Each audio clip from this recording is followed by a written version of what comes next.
आज हम लोग तत्वों के आवर्त वर्गीकरण के बारे में जानते हैं कि कौन कौन तत्व जो था उसका वर्गीकरण कैसे किया गया है ना। तत्व होता क्या है, तो प्राकृतिक में स्थित प्रत्येक पदार्थ, प्राकृतिक जो है आपका उसमें जितने भी स्थित पदार्थ हैं कोई ना कोई वो तत्व है ना, या तत्व के मिश्रण हैं या क्या है यौगिक हैं, यानी वो सब जो है इसी से बने हुए हैं। जो भी प्राकृतिक पदार्थ जो आपका है वो कोई ना कोई तत्व है या तत्व के मिश्रण है, यौगिक है।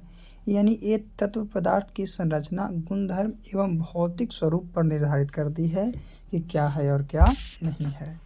तो आज नहीं 1800 ईस्वी तक वैज्ञानिकों को पता था कि मात्र जो है 30 तत्व ही है। कितना, यानी 1800 ईस्वी तक वैज्ञानिकों को 30 तत्वों की उपस्थिति का ही ज्ञान था। लेकिन अभी जो हम लोग जानते हैं उसमें कुल टोटल जो है आपका कुल जो है वर्तमान में 118 तत्वों की खोज हो चुकी है। तो ये क्वेश्चन अक्सर पूछा जाता है कि 1800 ईस्वी तक वैज्ञानिकों ने कितने तत्वों की खोज की थी। तो वैज्ञानिक जो था 1800 ईस्वी तक वो आपका 30 तत्वों का खोज किया था। कितने तत्वों का? 30 तत्वों का। लेकिन अभी जो वर्तमान है, वर्तमान में जो तत्वों की संख्या है वो आपका कितना है? 118 है ना। तो देखते हैं कि किसके द्वारा कैसे कैसे हम लोग क्या है कि तत्वों का वर्गीकरण किए हैं, तत्व को बांटे हैं, है ना। चलिए तो देखते हैं। सबसे पहले आपका कौन आया था? जब आपका 30 गो तत्व था ना, उस समय आपको इसे बांटने के लिए कौन आया था? कोई ना कोई तो आया होगा ना। तो उसका नाम बर्जीलियस था। क्या नाम था? बर्जीलियस। और बर्जीलियस जो था वही बताए थे, वही 30 जो तत्व था उसके बारे में कि ये तत्व हैं तो क्या हैं, है ना। तो सबसे पहले जो बर्जीलियस थे तत्व को धातु और अधातु में वर्गीकृत किया था। यानी बर्जीलियस जो था सर्वप्रथम आपका तत्वों को धातु तथा धातु नामक दो वर्गों में वर्गीकृत किया। जैसे कि धातु आप लोग को पहले ही बताया गया है कि ये चमकीले, लचीले, ऊष्मा तथा विद्युत के सुचालक तथा समान ताप पर ठोस अवस्था में रहने वाले हैं। तो ऐसे तत्वों को वो धातु की श्रेणी में रखा। और इसके अपोजिट जैसे कि चमक रहित, आलोचनशील एवं ऊष्मा और विद्युत के कुचालक तथा समान ताप पर ठोस अवस्था में न रहने वाले तत्वों को अधातु की श्रेणी में रखा गया, है ना। यानी बर्जीलियस थे जो कि तत्व को दो भागों में बांट दिए, है ना। पहला धातु और दूसरा अधातु। इनको कहना था कि जितने भी तत्व है ना वो आपका क्या है? धातु और अधातु ही है, इसके अलावा और कुछ नहीं है। चलिए आगे चलते हैं हम लोग। तो धातु अधातु का वर्गीकरण सीमा क्या था, इसका क्लासिफिकेशन लिमिटेशन क्या था, मेटल और नॉन मेटल का कैसे हम लोग क्लासिफिकेशन के वर्गीकृत किए थे। तो धातु अधातु वर्गीकरण में अधिक सक्रिय धातुओं एवं अधातुओं को विषय में कोई लॉजिकल रीजन नहीं दिया गया था, कोई तार्किक कारण स्पष्ट नहीं किया गया था, है ना, कि क्या है कि नहीं है। दूसरा कि कुछ ऐसे भी तत्व थे जिनमें धातु और धातु दोनों के गुण मौजूद थे, दोनों का गुण मौजूद, जिसमें यानी कि कुछ ऐसा मेटल था जिसमें धातु का भी जो गुण था वो भी मौजूद था और अधातु था उसका भी गुण मौजूद था। उन्हें उपधातु कहा गया, परंतु उपयुक्त वर्गीकरण में उनको पृथक स्थान नहीं दिया गया था। जो वर्गीकरण किए थे उसमें कोई पृथक स्थान उनका नहीं दिया गया था। किसका? उपधातु का, यानी जिसके धातु और धातु दोनों गुण मौजूद थे, है ना। तो इस तरह से आपका पृथक स्थान नहीं था। आगे उसके बाद डोबरेनर आए। कौन आए? डोबरेनर आए। तो डोबरेनर जो थे आपका कितना ईस्वी में? 1817 ईस्वी में। कितना? 1817 ईस्वी में, क्योंकि 1800 ईस्वी में बताया गया था कि 30 गो था। तो परमाणु सिद्धांत के विकास के बाद, जब परमाणु सिद्धांत विकास किया उसके बाद 1817 ईस्वी में जर्मन रसायन विज्ञानी क्या डोबरेनर, जिनका पूरा नाम था वुल्फगैंग डोबरेनर, है ना, उसने परमाणु द्रव्यमान के आधार पर, किसके आधार पर? परमाणु के द्रव्यमान के आधार पर तत्वों का वर्गीकरण करने का प्रयास किया, है ना। कितना ईस्वी में? 1817 ईस्वी में। तो डोबरेनर जो थे 3 तत्वों के समूह निर्धारित किए। और कैसे? तो 3 तत्वों को वैसे समूह निर्धारित किए जिसके गुण क्या थे? समान गुण प्रदर्शित करते थे, उनका गुण समान था।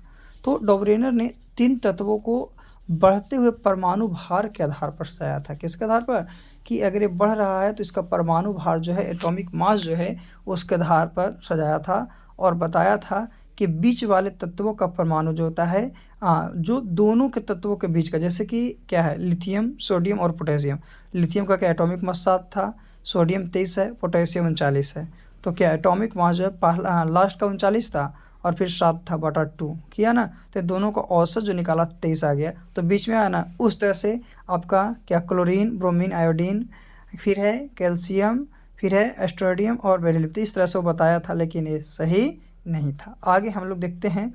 तो डॉबरेनर का जो तिर्यक सिद्धांत था वो क्या था कि ये 3-3 गो को बनाया था ना, इसीलिए इसको हम लोग क्या कहे थे, तिर्यक सिद्धांत कहे थे। यानी डॉबरेनर का तिर्यक सिद्धांत क्यों कहे थे, क्योंकि 3-3 गो को बनाया था, लेकिन इनका बनाया हुआ सही नहीं था, है ना। फिर भी पूछता है कि डॉबरेनर का तिर्यक सिद्धांत कब आया था, 1817 में, है ना। तिर्यक सिद्धांत में कितने, तो 3-3 तत्वों को सजाया गया था, किसके आधार पर, तो परमाणु द्रव्यमान के आधार पर सजाया गया था, है ना। तो ये था डॉबरेनर का क्या था, तिर्यक सिद्धांत, जो किसके आधार पर था, तो एक परमाणु द्रव्यमान के आधार पर था। किसके आधार पर, तो परमाणु द्रव्यमान के आधार पर। जो भी आपका सब सही नहीं हो, जैसे पहला तो सही हो गया, लेकिन दूसरा जो था वो भी सही नहीं था, है ना। तीसरा था वो भी सही नहीं था। तो इस तरह से इनका क्या हो गया, गलत हो गया, है ना। क्या डॉबरेनर का तिर्यक सिद्धांत। लेकिन तिर्यक सिद्धांत के जनक किनको बोलते हैं, तो डॉबरेनर को बोलते हैं। चलिए आगे डॉबरेनर के बारे में कुछ जानते हैं। तो डॉबरेनर जो था केवल कुछ ही तत्वों को सजाया था, पूरा का सजा वो नहीं किया था। बाद में जो भी टाइट्स खोजे गए और डॉबरेनर के नियम के अनुसार फिट नहीं बैठा, यानी कि उनका सही नहीं था, है ना। इसीलिए डॉबरेनर ने ट्रिक समूह के निष्कर्ष को केवल संयोग माना, यानी कि सोचा कि ऐसा क्या है, संयोग से होता है। इस तरह से डॉबरेनर के सिद्धांत को माना गया। और डॉबरेनर के समय कुल टोटल तत्वों की संख्या 53 थी। और डॉबरेनर था जो सबसे पहले किसको, तो प्लैटिनम उत्प्रेरक की खोज की थी। किसकी, प्लैटिनम उत्प्रेरक की खोज की थी। तो इसके बाद न्यूलैंड्स आए। कौन आए, न्यूलैंड्स आए। न्यूलैंड्स क्या बताएं, तो न्यूलैंड्स कितना में, 1865 ईस्वी में, कितना, न्यूलैंड्स जो थे 1865 ईस्वी में आए। और एक ब्रिटिश रसायन वैज्ञानिक जॉन एलेक्जेंडर न्यूलैंड्स ने तत्वों को वर्गीकृत की एक नवीन कल्पना की। यानी कि आपका न्यूलैंड्स आए 1865 ईस्वी में। इनका नाम क्या था, पूरा नाम, तो जॉन एलेक्जेंडर न्यूलैंड्स, है ना। ये आपका ब्रिटिश रसायन वैज्ञानिक थे।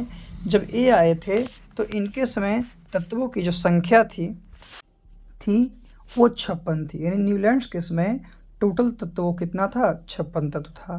और न्यूलैंड्स के अनुसार क्या था कि यदि सभी तत्व को उनके परमाणु द्रव्यमान के आधार पर सजाते हैं, न्यूलैंड्स बोले हैं कि अगर हम पूरे तत्व को उसके परमाणु द्रव्यमान के आधार पर सजाते हैं तो प्रत्येक का 8वां जो स्थान होगा वो तत्वों के गुण धर्म से में समान होगा। और एक क्या है कि एक संगीत के नियम पर सजाते, जैसे सारे गामा पानी, है ना। देखिए जैसा कि आपको दिखाया गया है, तो फिर से सारे गा पानी आ गया, है ना। तो 7 सुरों के पश्चात दोहराव किया था, इसीलिए इसे न्यूलैंड्स का अष्टक नियम, क्यों, क्योंकि 7 का 8 आ रहा था। जैसे देखिए 1 2 3 4 5 6 7 दिखाया गया, तो फिर 8वां में जो आएगा वही होगा। लेकिन इनका बताया हुआ भी ऐसा नहीं था।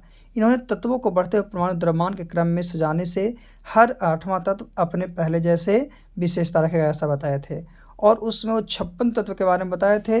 तो 56वां तत्व था जो थोरियम था। लेकिन इनका नियम जो ऐसा बनाए थे वो कहाँ तक, तो कैल्शियम तक ही काम किया। तो ये क्वेश्चन पूछता है कि आपका जो न्यूलैंड्स थे, कौन, न्यूलैंड्स थे, जिनका सिद्धांत कहाँ तक काम करता है, तो कैल्शियम तक काम करता है। कहाँ तक काम करता है, तो कैल्शियम तक काम करता है।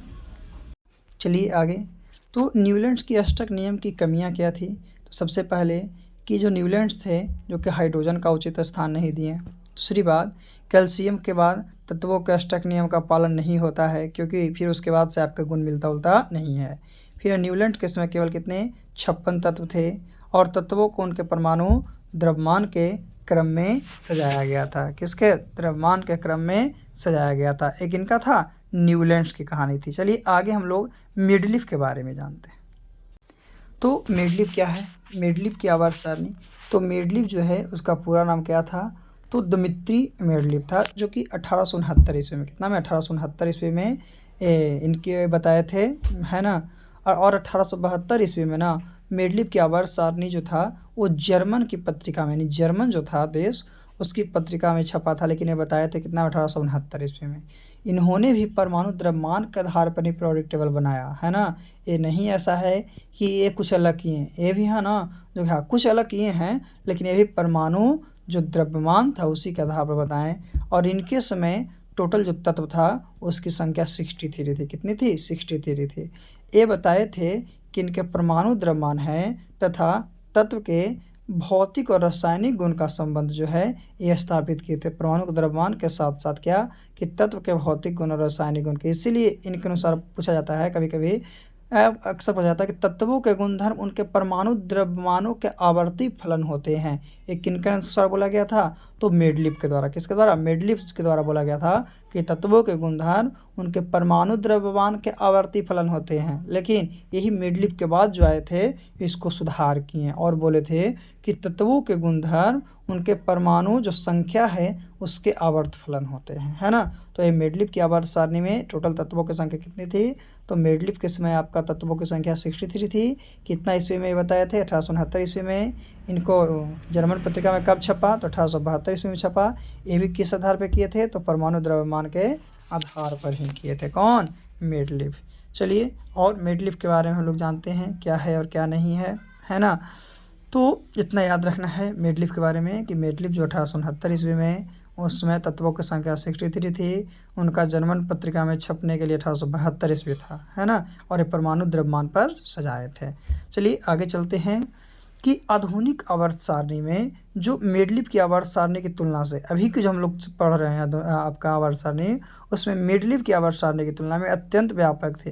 क्योंकि अभी जो हम लोग पढ़ रहे हैं उसमें कुल तत्व कितने हैं? 118 हैं, है ना।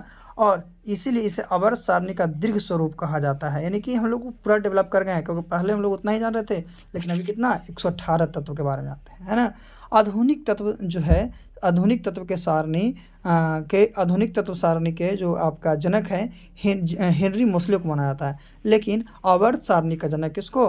तो आवर्त सारणी का जनक जो है आपको, लेकिन मोसले से पहले जो आए थे मेडलिफ, है ना, उनको माना जाता था। तो मोसले ने तत्वों को उनके परमाणु क्रमांक के आधार पर सजाया था। किसके आधार पर? परमाणु, अभी बताए थे कि परमाणु क्रमांक के आधार पर सजाया था। बोले थे कि किसी भी तत्व के भौतिक और रासायनिक गुण जो है उनके परमाणु क्रमांक क्या होते हैं?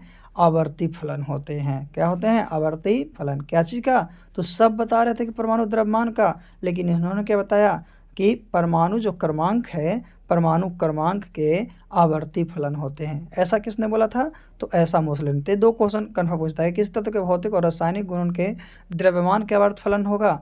तो किनका हो जाएगा? मेडलिफ का। और परमाणु क्रमांक के आवर्ती फलन जो हो जाएगा तो किसका हो जाएगा? तो आवर्ती फलन में आपका मोसले आ जाएगा। और मोसले के समय जो है आपका कुल टोटल कितने हैं तत्वों की संख्या? तो 118 है। कितना है? 118 है ना। और इसीलिए इसे आवर्त सारणी का दीर्घ स्वरूप कहा गया है। क्या कहा गया है?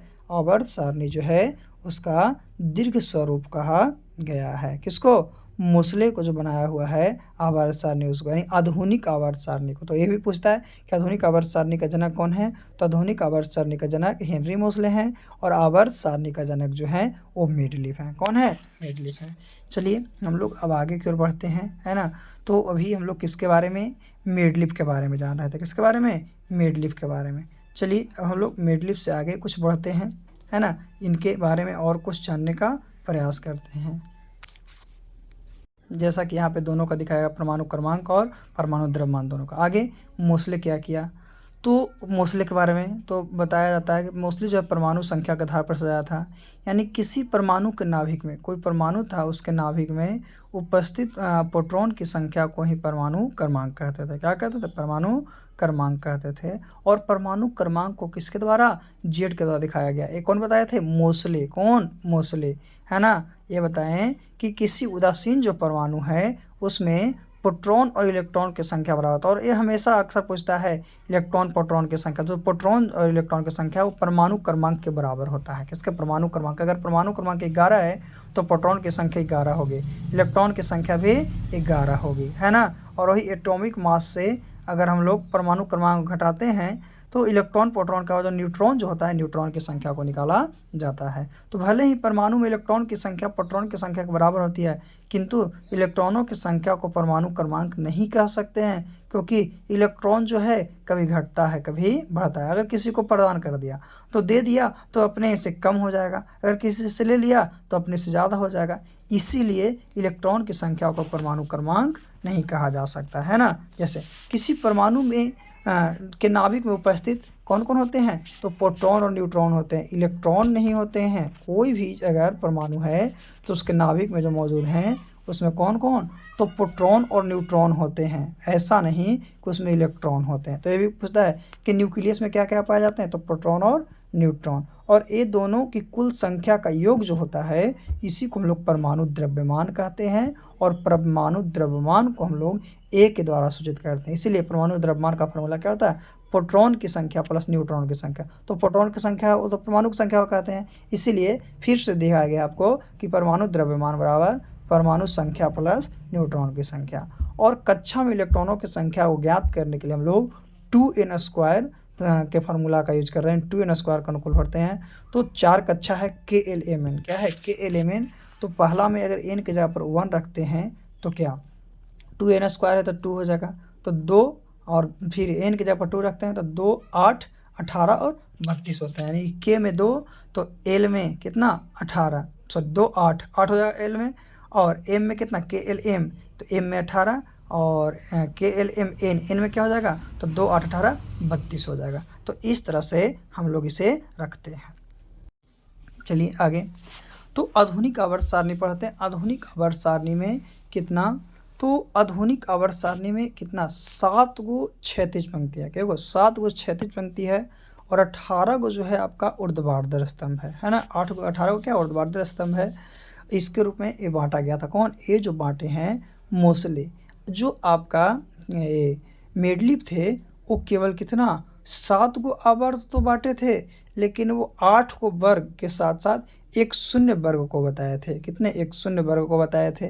तो क्षैतिज पंक्ति को हम लोग क्या कहते थे, आवर्त कहते हैं। जिसको क्षैतिज जो पंक्ति है उसको आवर्त कहते हैं, और आवर्तों की संख्या 7 है। और ऊर्ध्वाधर जो स्तंभ है उसको वर्ग कहते हैं, और वर्गों की संख्या क्या है 18 है। इस प्रकार हम लोग अभी आवर्त सारणी जो हम लोग पढ़ते हैं ना आधुनिक में, वो मोस्ले का ही पढ़ते हैं। किसका पढ़ते हैं, मोस्ले का ही पढ़ते हैं, यानी मोस्ले का आवर्त सारणी। तो पूछेगा अगर कि मेडलिप के आवर्त सारणी में कितना सारणी था 7, ऐसे भी इसीलिए ना उनको आवर्त सारणी का जनक माना जाता है, क्योंकि सारणी आवर्त और के बारे में बताए थे, सारणी के बारे में बताए थे, इसीलिए उनको आवर्त सारणी का जनक माना गया है। किसको, मेडलिप को, और मोस्ले को आधुनिक आवर्त सारणी। लेकिन ये उनका बहुत हेल्प किए, अगर पूरा का पूरा हेल्प नहीं करते तो इनको खोजने में बहुत ज़्यादा परेशानियां होती। तो वो जो आपका मेडलिप है, मेडलिप का बहुत बड़ा योगदान था जो, लेकिन ये वो क्या किए थे कि परमाणु द्रव्यमान पर सजा दिए थे, और ये जो हैं कि परमाणु क्या है आपका परमाणु संख्या पर सजाएं। चलिए आगे हम लोग चलते हैं, क्या है और क्या नहीं है उसके बारे में। मोस्ले के अनुसार क्या बताया गया कि ऐसे तत्व जिसके परमाणु की 72 कक्षा में इलेक्ट्रॉनों की संख्या समान होती है, जैसे जिसके सब में एक है तो उसे एक वर्ग में रखा जाए। और यही कारण है कि एक वर्ग के सभी तत्व के मुख्य जो गुण होते हैं वो समान। जैसे कि एक वर्ग में रखे हैं helium, lithium, sodium, potassium, rubidium, caesium, पेरिडियम, तो इस सब का एक गुण है। या helium, neon, argon, krypton, xenon, radon, तो ये सब का एक गुण है। तो ये क्या किए हैं कि ऐसे तत्व जिसके परमाणु का क्या है, परमाणु की 72 कक्षा में इलेक्ट्रॉन की संख्या जो समान थी उस सभी को क्या किए हैं, एक वर्ग में रखे हैं। और यही कारण है कि एक वर्ग के सभी तत्वों के गुण जो होते हैं क्या होते हैं, समान होते हैं। क्या होते हैं, समान होते हैं। चलिए इसके बारे में थोड़ा सा और आगे जानते हैं क्या है और क्या नहीं है। तो जो आवर्त बताया गया, आवर्त के वो 7 को, तो फर्स्ट आवर्त में तत्वों की संख्या 2, दूसरे आवर्त में तत्वों की संख्या 8, तीसरे आवर्त में तत्वों की संख्या 8, चौथे आवर्त में तत्वों की संख्या 18, पाँचवें आवर्त में भी 18, और छठे आवर्त में क्या है आपका 32, और सातवें आवर्त में भी 32 है, लेकिन पूरा का पूरा नहीं है। इसीलिए जो है आपका अपूर्ण जो आवर्त है वो 7वें आवर्त को कहा जाता है। कौन सा, अपूर्ण आवर्त जो है वो 7वें आवर्त को कहा जाता है। क्यों, क्योंकि 7वां पूरा का पूरा आपका अभी भी पूर्ण रूप से नहीं है ना। तो देखते हैं कि प्रथम आवर्त में 2, दूसरे में 8, तीसरे में 8, चौथा में 18, पाँचवा में 18, छठा में 32, सातवां में 32, यानी अपूर्ण पूरा तो नहीं है, कैसे? देखिए, तो सबसे पहले हम लोग क्या है कि आवर्त सारणी को 4 ब्लॉक में बांट दिए हैं। कितने ब्लॉक में? 4 ब्लॉक में। S block, P block, D block और एफ ब्लॉक। तो वर्ग 1 और 2 जो है एस ब्लॉक में है, लेकिन उसमें एक हीलियम भी मौजूद है। क्या? हीलियम भी मौजूद है। तो 1, 2 और इसके साथ हीलियम जो है आपका एस ब्लॉक में है। फिर 13 से लेकर वर्ग 13 से लेकर 18 तक जो है वो आपका पी ब्लॉक में है। वर्ग 13 से 18 तक वाले को कौन सा ब्लॉक? P block. फिर वर्ग 3 से लेके जो 12 तक है उसे डी ब्लॉक। वर्ग 3 से लेकर 12 तक के डी ब्लॉक। और जो नीचे आपका जो बच गया, जैसे कि जो हम लोग पहले नहीं जानते थे 57 से 71 तक, और आपका कितना था तो 100 शायद 87, 88 से लास्ट था, तो उसको ए ब्लॉक में, जो छूट गया था ना पहले, वो आपको कौन से ब्लॉक में? ए ब्लॉक में रखा गया था। ब्लॉक कितने? 4, एस पी डी एफ। और डी ब्लॉक एक ऐसा ब्लॉक है ना, उसमें सब के सब जो हैं आपका धातु मौजूद हैं। सब के सब क्या है आपका? धातु मौजूद है। कौन से ब्लॉक में? डी ब्लॉक में। चलिए आगे हम लोग जानते हैं कैसे क्या है और क्या नहीं है। तो सबसे पहले हम लोग एस ब्लॉक के बारे में, तो एस ब्लॉक के तत्व है ना, तो एस ब्लॉक के अंतर्गत उन तत्वों को सम्मिलित किया गया है जिनके संयोजी इलेक्ट्रॉन एस कक्षक में है, यानी एस ब्लॉक में है ना। S block, P block, D block, F block है ना, तो एस ब्लॉक में है, तो एस कक्षक में है। इसके अंतर्गत आवर्त सारणी के 1 और 2 को ही बताया गया था, 1, 2 को के सभी तत्व को, और हीलियम को भी सम्मानित किया गया। एस ब्लॉक के सभी धातु आमतौर पर धातु है। सभी क्या है? आमतौर पर धातु है। लेकिन जो क्या है, आमतौर पर नॉर्मली जो है एस ब्लॉक के जितने भी तत्व है सब धातु है। चलिए, एस ब्लॉक के बाद हम लोग कौन से ब्लॉक में? तो एस ब्लॉक कौन? ग्रुप 1, ग्रुप 2 और हीलियम है ना। और इसमें आमतौर पर क्या है? सभी के सब धातु हैं। तो एस ब्लॉक के बाद कौन सा था? P block. एस ब्लॉक के बाद कौन सा? P block. तो एस ब्लॉक की जानकारी के बाद हम लोग पी ब्लॉक की ओर बढ़ते हैं। तो पी ब्लॉक जो है, पी ब्लॉक के अंतर्गत उन तत्वों को सम्मिलित किया गया है जिनका संयोजी इलेक्ट्रॉन पी कक्षक में है। तो पी ब्लॉक है तो पी कक्षक में ही रहेगा।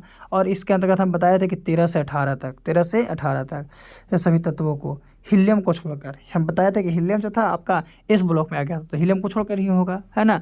और पी ब्लॉक के अंतर्गत आपका धातु भी है, आधातु भी है और उपधातु भी है। धातु भी है, आधातु भी है और उपधातु भी है, यानी पी ब्लॉक के अंतर्गत तीनों को शामिल किया गया है।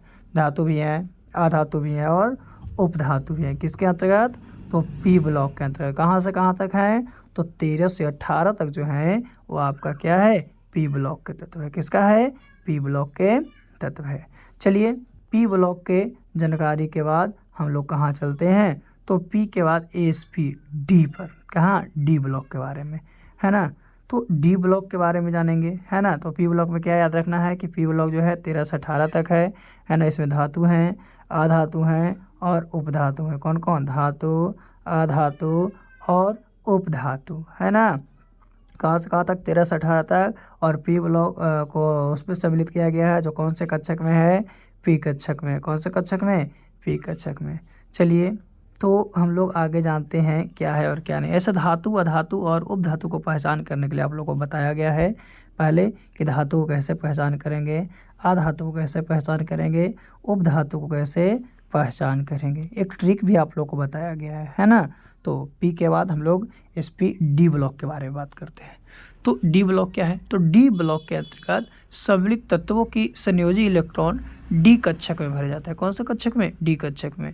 और जो ए जो हैं आपका 3 से 12 तक, कहाँ? 3 से 12 तक के तत्व जो को सम्मिलित किया गया। किसमें? डी ब्लॉक में 3 से लेके 12 तक के सभी तत्वों को सम्मिलित किया गया है। और डी ब्लॉक जो है आवर्त सारणी में एस ब्लॉक और पी ब्लॉक के बीच में है। जो डी ब्लॉक है एस के और पी के बीच में है। सबसे बड़ी बात है कि डी जो ब्लॉक है उसमें सभी तत्व धातु है। डी ब्लॉक में ये पूछता है, अक्सर पूछता है कौन सा ऐसा ब्लॉक है जिसमें सभी तत्व धातुएं हैं। तो डी ब्लॉक में। डी ब्लॉक कहाँ स्थित है बाबू? तो एस ब्लॉक और पी ब्लॉक के मध्य स्थित है। कहाँ है? एस ब्लॉक और पी ब्लॉक के मध्य स्थित है ना। डी ब्लॉक, इसकी वर्ग कहाँ से कहाँ तक है, तो इसकी वर्ग जो है आपका 3 से लेके 12 तक है। कहाँ तक है, 3 से लेके 12 तक है। चलिए, तो इस ब्लॉक की जानकारी भी प्राप्त कर लिए हैं, पी ब्लॉक की जानकारी भी प्राप्त कर लिए हैं, डी ब्लॉक के बारे में भी जान गए हैं।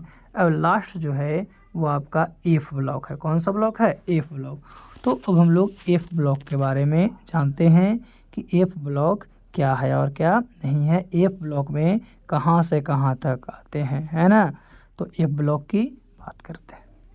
तो एफ ब्लॉक की बात करते हैं तो आवर्त सारणी में सबसे नीचे जो स्थित होता है 2 पंक्ति, क्या है, 2 पंक्ति, उसमें किसको, तो आपका एफ ब्लॉक कहा जाता है। जैसे नीचे जो है था, और जो एफ ब्लॉक हैं वो सभी पदार्थ रेडियो एक्टिव होते हैं और इनका अंतिम कक्षा जो है, अंतिम इलेक्ट्रॉन है, एफ उप कक्षा में प्रवेश किया जाता है। और इसमें कुल 28 तत्व हैं। कितने हैं, कुल 28 तत्व हैं। तो हम बताए थे अभी कि जो कुछ था जगह को छोड़ दिया, जैसे 58 से लेकर 71 तक। कहाँ से 58 से लेकर 71 तक, 90 से लेकर 103 तक, 90 से लेकर 103 तक। तो 58 से लेकर 71 तक जो तत्व थे उसको लैथेनाइट्स कहते हैं, और जो 90 से 103 तक के जो तत्व हैं उसको एक्टिनाइट्स कहते हैं। और ये दोनों को जब मिलाते हैं इसी को रेडियो एक्टिव तत्व बोलते हैं। क्या बोलते हैं, रेडियो एक्टिव तत्व। और रेडियो एक्टिव तत्व जो है वही आपका एफ ब्लॉक के अंतर्गत आता है। किसके अंतर्गत, एफ ब्लॉक के अंतर्गत आता है। तो अभी हम लोग 4 ब्लॉक, क्या, एस, पी, डी और एफ, 4 ब्लॉक के बारे में जाने हैं। किसके बारे में, 4 ब्लॉक के बारे में जाने हैं। चलिए, और थोड़ी सी हम लोग जानकारी प्राप्त करते हैं आगे, क्या हम लोग को पढ़ना है क्या नहीं, है ना। एफ ब्लॉक के बाद इसमें तो पूरा आपका प्रोडक्ट टेबल दिखाया गया है। 1 से लेके 18 तक आपका आवर्त क्या है, वर्ग हैं। फिर 1 से लेके 7 तक आवर्त है, जिसमें आपका बताए थे कि क्या है, 58 से लेके 71 तक छूटा हुआ है, और 90 से लेके कहाँ तक, 103 तक, है ना, जो कि आपको साफ दिखाया गया है। और बताया गया लैटेनाइट्स है, एक्टिनाइट्स है, यही दोनों को हम लोग क्या कहते हैं, तो यही दोनों को रेडियो एक्टिव कहते थे। क्या कहते थे, रेडियो एक्टिविटी कहते थे। 1 और 2 एस ब्लॉक में था, उसमें एक हीलियम भी शामिल था। 13 से लेकर 18 तक पी ब्लॉक में था आपका। 3 से लेकर 12 तक डी ब्लॉक में था, है ना। और ये जो नीचे 2 है आपका पंक्ति, वही आपका एफ ब्लॉक में था। चलिए, इसके आगे हम लोग प्राप्त करते हैं जानकारी कि इसके आगे क्या है और क्या नहीं। तो सबसे पहले ग्रुप 1 वाले, तो ग्रुप 1 वाले जितने भी तत्व हैं, एलिमेंट हैं, वो सभी को हम लोग क्षारीय धातु कहते हैं, अल्काइल मेटल कहते हैं, है ना। हिंदी जानेंगे। वर्ग 2 है, यानी ग्रुप 2 है। तो ग्रुप 2 वाले जितने भी एलिमेंट्स हैं, तत्व हैं, उसे क्षारीय मृदा धातु कहते हैं। क्या कहते हैं, क्षारीय मृदा धातु। किसको, 1 को और 2 को। फिर जो ग्रुप 11 है आपका, यानी वर्ग जो 11 है, उसमें जितने भी आपका जो एलिमेंट है वो सब एलिमेंट को, तत्व को हम लोग कॉइन मेटल के नाम से जानते हैं, सिक्का धातु के नाम से जानते हैं। फिर जो ग्रुप 17 है, वर्ग 17 है, वर्ग 17 को हैलोजन ग्रुप्स कहा जाता है, और इसी ग्रुप में सबसे ज़्यादा क्रियाशील होते हैं। क्रियाशील अलग बात है और अभिक्रियाशील अलग बात है ना। तो सबसे ज़्यादा क्रियाशील किस ग्रुप में होते हैं, तो ग्रुप 17 में, यानी वर्ग 17 में होते हैं, और इस ग्रुप को हैलोजेंस ग्रुप कहते हैं। क्या कहते हैं, हैलोजेंस ग्रुप कहते हैं, है ना। फिर है वर्ग 18, तो वर्ग 18 वाले में सभी के सभी आपका जो हैं वो अक्रिय गैस यानी निष्क्रिय गैस है। क्या है, निष्क्रिय गैस। तो यही पूछता है कि निष्क्रिय गैस का जो ग्रुप है, जो आपका वर्ग है, वो कौन सा है, तो 18 है। यानी निष्क्रिय गैस को हम लोग अक्रिय गैस भी बोलते हैं, और जो ग्रुप 18 है उसको हम लोग क्या बोलते हैं, शून्य वर्ग भी बोलते हैं। जैसे कि हम बताए थे कि मेडलिप जो था आपका 8 आवर्त के बाद एक शून्य आवर्त के बारे में बताया था ना, सॉरी 8 जो वर्ग था और उसके बाद एक शून्य वर्ग के बारे में बताया था, और आवर्त कितना आपका 7 बताया था, है ना। तो इस तरह से चलिए आगे हम लोग जानते हैं किसके बारे में जान रहे थे कि कौन से आवर्त में कितना तत्व है, वो कैसे हम लोगों को पता चलता है। चलिए देखते हैं। जैसे कि हम लोग क्या 2, 8 पहले में 2 जाने थे, दूसरा में 8, तीसरा में 8, चौथा में 18, पाँचवा में 18, छठा में 32, सातवां में 32। तो देखिए जैसे कि आपका जो हाइड्रोजन है उसका 1 है, तो ये 1 का तो 1 हो गया, और 1 के बाद कितना बढ़ा 2, 2 8 18 32 ना, तो 1 में 2 जोड़ेंगे तो 3 आ गया। फिर हम लोग क्या करेंगे कि 3 में फिर से 8 को जोड़ेंगे तो 11, 11 में 8 जोड़ेंगे 19, 19 में 18 जोड़ेंगे 37, 37 में फिर से 18 जोड़ेंगे 55, 55 में 32 जोड़ेंगे तो 87। तो देखिए यहाँ पे आपका साइड में 1 3 11 19 37 55 और क्या दिया गया है 87 दिया गया। क्या दिया गया है 87। तो कैसे आया, तो 2 8 8 18 18 32 को जोड़ते हैं तो आता है। यानी कि पहले आवर्त में जो तत्व की संख्या होगा 1 से शुरू होगा, दूसरे आवर्त में 3 से, तीसरे आवर्त में 11 से, चौथे आवर्त में 19 से, पाँचवें आवर्त में 37 से, सातवें छठे आवर्त में 55 से, और सातवां जो आवर्त है उसमें कहाँ से शुरू होगा, तो सातवें आवर्त में आपका 87 से शुरू होगा, है ना। अब दूसरी तरफ बात करते हैं तो कहाँ तक होता है, तो इसमें भी अगर हम लोग क्या 2 जोड़े हैं पहले, तो उसमें भी हम लोग उसी तरह से वर्क करेंगे जिस तरह से इसमें किए हैं वर्क, उसी तरह से उसमें भी वर्क। जैसे कि देखिए फिल्म का 2 है तो 2 है तो नियॉन, तो 2 के बाद क्या 2 तो चालू हो ही गया, वहाँ 1 था तो 1 के बाद हम लोग 2 जोड़े थे तो वहाँ 2 हो गया, तो यहाँ क्या 8, तो 2 में 8 जोड़े 10, 10 में 8 जोड़े 18, 18 में 18 जोड़े 36, 36 में 32 जोड़े 54, और 54 में 32 जोड़ेंगे तो कितना हो जाएगा 86 हो जाएगा, है ना, जैसे दिखाया गया आपका। तो यही है, पहले आवर्त में 1 से लेकर 2 तक, दूसरे आवर्त में 3 से लेकर 10 तक, तीसरे आवर्त में 11 से 18, चौथे आवर्त में 19 से 36, और पाँचवें आवर्त में 36 से 54, फिर 55 से 86, और 87 से लास्ट तक, यानी 118 तक हो गया, है ना। तो इस तरह से हम लोग देखते हैं। तो देखिए, तो पहला आवर्त में 2 गो है ना, दूसरा आवर्त में 8 गो, तीसरा आवर्त में भी 8 गो, चौथा में 18, पाँचवा 18, छठा 32, सातवां 32, लेकिन सातवां पूरा नहीं है, इसलिए सातवें आवर्त को हम लोग क्या बोले थे, अपूर्ण आवर्त के नाम से जाने थे। किसके नाम से, अपूर्ण आवर्त के नाम से जाने थे। तो ये था आपका कौन से आवर्त में कितने तत्व हैं उसके बारे में, कौन से आवर्त में कितने तत्व हैं उसके बारे में हम लोग को पता चला। अब हम लोग इसके आवर्ती गुण के बारे में जानते हैं। आवर्ती गुण क्या है, तो परमाणु का आकार, आयतन और त्रिज्या। परमाणु का आकार, आयतन और त्रिज्या की बात करते हैं, साइज, वॉल्यूम और रेडियस की बात करते हैं। तो जब ये ऊपर से नीचे की ओर जाता है तो बढ़ता है, यानी परमाणु का आकार भी बढ़ेगा, आपका आयतन भी बढ़ेगा और त्रिज्या भी बढ़ेगा। लेकिन यही जब आपका बाएं से दाएं जाएगा तो ये घटेगा, कम हो जाएगा, जैसा कि फिगर में आपका दिखाएगा। हाइड्रोजन, हाइड्रोजन के बाद आपका लिथियम, लिथियम के बाद सोडियम, बढ़ रहा है तो क्या आपका बढ़ रहा है, देखिए तो साइज भी बढ़ रहा है, आयतन भी बढ़ रहा है, त्रिज्या भी बढ़ जाएगा। लेकिन जब ऊपर से नीचे की ओर आएंगे तो क्या होते जाएगा, घटते जाएगा। सॉरी, ऊपर से नीचे में तो बढ़ेगा, बाएं से दाएं जाएंगे तो क्या हो जाएगा, कम हो जाएगा। क्या क्या चीज़, तो परमाणु का आकार, आयतन और त्रिज्या, ये जो है इनका आवर्ती गुण है ना, यानी प्रोडिक प्रॉपर्टी, प्रोडिक जो है, प्रोडिक टेबल जो है उसकी प्रॉपर्टी है। तो परमाणु का आकार, आयतन और त्रिज्या, परमाणु का आकार, आयतन और क्या, त्रिज्या, जब ऊपर से नीचे आता है तो बढ़ता है, यही उल्टा रहता, फिर नीचे से ऊपर जाएगा तो क्या होगा, तो घटेगा।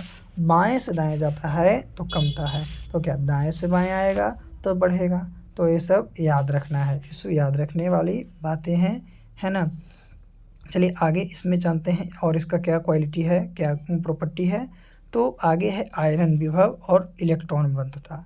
तो आयनन विभव कहने का मतलब क्या है कि किसी उदासीन परमाणु से एक इलेक्ट्रॉन निकालने के लिए आवश्यक ऊर्जा, एक इलेक्ट्रॉन को निकालते हैं जितना हम लोग को ऊर्जा प्राप्त होता है उसी को आयनन विभव या आयनन ऊर्जा कहते हैं। और इसमें क्या है कि ऊपर से नीचे जाएगा तो कमेगा, लेकिन बाएं से दाएं जाएगा तो बढ़ेगा। और इसका इलेक्ट्रॉन बंधुता भी वही काम करता है कि ऊपर से नीचे जाएगा तो कमेगा और बाएं से दाएं जाएगा तो क्या होगा, बढ़ेगा। तो इलेक्ट्रॉन बंधुता कहते हैं किसको, तो किसी उदासीन परमाणु में जो एक इलेक्ट्रॉन जोड़ने पर खर्च की गई है उसी को हम लोग क्या कहते हैं, इलेक्ट्रॉन बंधुता कहते हैं। क्या कहते हैं, इलेक्ट्रॉन बंधुता।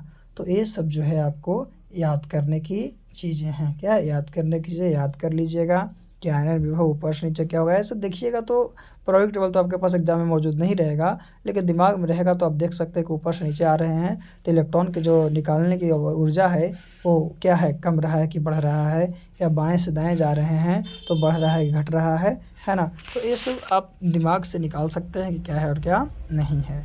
चलिए आगे हम लोग इलेक्ट्रॉन बंधुता के बारे में जानते हैं, थोड़ा सा विद्युत ऋणात्मकता और धनात्मकता के बारे में, है ना। तो विद्युत धनात्मकता और ऋणात्मकता कहने का मतलब है कि विद्युत धनात्मकता है ना, तो ऊपर से नीचे जाएगा तो बढ़ेगा, लेकिन ऋणात्मकता उल्टा हो जाएगा, ऊपर से नीचे जाएगा तो क्या होगा, कम होगा। फिर बाएं से दाएं जाएगा तो कम होगा, और बाएं से दाएं जाएगा तो उसमें क्या होगा, बढ़ेगा। यानी कि धनात्मक में बाएं से दाएं जाएगा तो कम होगा, तो उसमें बाएं से दाएं जाएगा तो क्या होगा, बढ़ेगा। ये तो नेसेसरी है। उसी तरह से आवर्त सारणी में जो फ्लोरीन है वो सबसे अधिक विद्युत ऋणात्मक है। विद्युत ऋणात्मक कौन हो जाएगा, फ्लोरीन। और सीजियम जो हो जाएगा विद्युत धनात्मक तत्व हो जाएगा। सीजियम क्या हो जाएगा, विद्युत धनात्मक तत्व हो जाएगा। और इलेक्ट्रॉन बंधुता वाले तत्व क्या है, तो इलेक्ट्रॉन बंधुता तत्व, इलेक्ट्रॉन जो बंधुता है वो वाले तत्व को हम लोग क्लोरीन कहते हैं। क्या कहते हैं, क्लोरीन कहते हैं। तो ये था पीरियोडिक टेबल का एक झलक, जिसमें डोब्रेनर के बारे में, न्यूलैंड्स के बारे में, मेंडलीफ के बारे में और मोसले के बारे में आप लोग को बताया गया, है ना, कि कौन कितने तत्व के बारे में बताएं, किनकी क्या क्या कमियां थी। सभी की कमियां थी, है ना। जो मोसले के पहले जो भी आए सब परमाणु द्रव्यमान के आधार पर सजा रहे थे। मोसले भी वही गलती किए थे। दूसरी बात, मोसले एक और गलती किए थे कि वो हाइड्रोजन का सही स्थान नहीं दिए थे। और जो हाइड्रोजन है ना, उसको हम लोग अवारत तत्व कहते हैं, क्योंकि वो कहीं भी जा सकता है, कहीं भी आ सकता है। ये भी क्वेश्चन आपका है कि बताइए अवारत तत्व किसको कहते थे। तो अवारत तत्व जो था आपका, उसी को, किसको, हाइड्रोजन को कहा जाता था। किसको, अवारत तत्व जो था आपको हाइड्रोजन को कहा जाता था। तो ये सब याद रखने वाली बात है। फिर कुछ ऐसे भी धातु अधातु में बताया गया था कि कौन से तत्व को हम लोग क्या केरोसिन में डुबा कर रखते हैं, किसको काटते हैं, किसको नहीं काटते हैं। तो ये सब धातु अधातु में आप लोग को बताया गया है तत्व में, है ना। फिर एक चीज़ और बताते हैं, कितना, तो तत्वों की संख्या जो है आपका कितना था, 118, जिसमें से आपका कितना 91 जो हैं आपका धातु हैं, और 20 जो हैं आपका अधातु हैं, और 7 जो हैं उपधातु हैं। अक्रिय गैसों की संख्या भी कितनी थी, 6 थी, है ना। टोटल 7वां हम लोग को प्राप्त नहीं था। तो ये सब याद रखना है ना। जो मेंडलीफ थे, हाँ, एक काम ये ठीक किए थे कि इनको जो नहीं पता था कुछ खाली स्थान को छोड़ दिए थे, और वो फिर लास्ट में ना उस खाली स्थान को भरे भी थे कि यहाँ पे ये होगा, यहाँ पे ये होगा, और यहाँ पे ये होगा।